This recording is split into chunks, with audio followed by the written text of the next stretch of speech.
जय श्री राधे कृष्ण। आप सभी का हमारे YouTube चैनल पे बहुत बहुत स्वागत है। आइए सुनते हैं शीतला अष्टमी बसौढ़ा की कथा। शीतला अष्टमी का व्रत हर वर्ष चैत्र माह के कृष्ण पक्ष की अष्टमी तिथि के दिन शीतला अष्टमी का व्रत किया जाता है। इसे बसौढ़ा के नाम से जाना जाता है।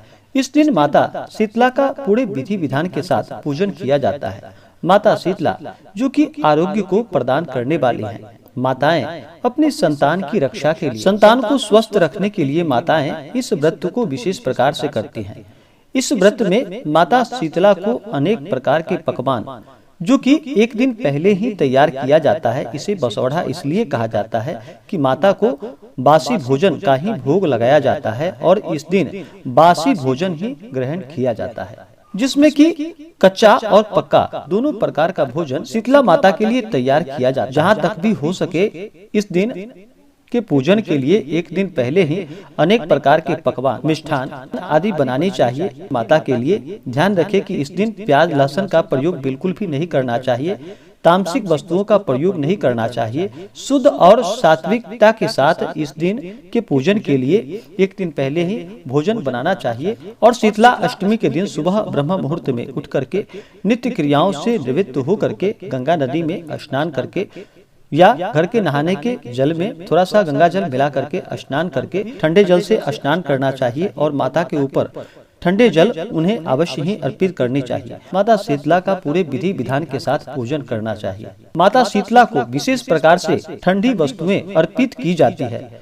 गर्म वस्तु बिल्कुल ही माता को नहीं चढ़ानी चाहिए, एक दिन पहले ही इसीलिए भोजन बनाया जाता है। विशेष प्रकार से पूजन विधि, शुभ मुहूर्त आदि के बारे में जानकारियां प्राप्त करने के लिए आप वीडियो के आइकन में जाकर के या डिस्क्रिप्शन में जाकर के लिंक के माध्यम से आप जानकारियां प्राप्त कर सकते हैं। तो आइए सुनते हैं शीतला अष्टमी बसौढ़ा की कथा। तो बोलिए प्रेम से शीतला माता की जय। बसौढ़ा की कथा के अनुसार एक बार एक बुढ़िया और उसकी दो बहुओं ने बसौढ़े का व्रत रखा, जिसमें उन्होंने माता शीतला की पूजा करके उन्हें बासी चावल चढ़ाए और खाए। लेकिन उन्होंने बसौढ़े के दिन ताजा खाना बना लिया था। उन दोनों बहुओं को हाल ही में संतान हुई थी, जिस वजह से उन्हें डर था कि बासी भोजन उन्हें नुकसान करेगा। जब उन दोनों की सास को इसके बारे में पता चला तो अपने बहुओं पर वह बहुत ज्यादा गुस्सा हुई, जिसके थोड़ी देर बाद ही उन दोनों की संतान मृत्यु को प्राप्त हो गई।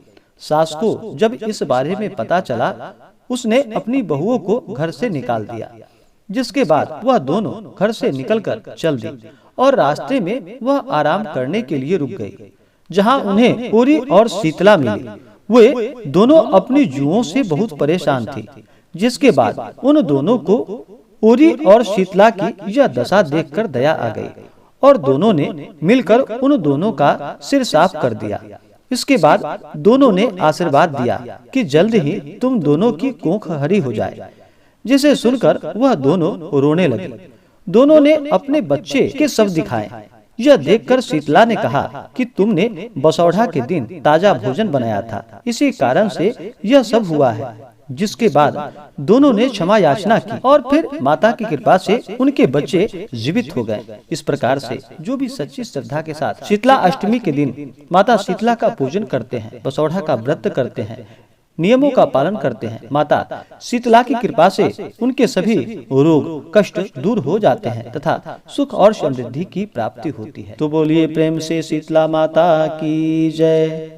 तो आशा करता हूँ कि यह जानकारी आपको अच्छा लगा हो। ऐसे ही ज्ञानवर्धक जानकारियाँ प्राप्त करने के लिए हमारे इस चैनल को लाल बटन दबा करके सब्सक्राइब करें, साथ में बेल आइकन घंटी दबाएं ताकि मेरे वीडियो का नोटिफिकेशन आपके पास सबसे पहले पहुंचे। वीडियो को लाइक और अपने मित्रों तथा दोस्तों के साथ शेयर करें। सुखी रहें और स्वस्थ रहें। जय श्री राधे कृष्ण। धन्यवाद।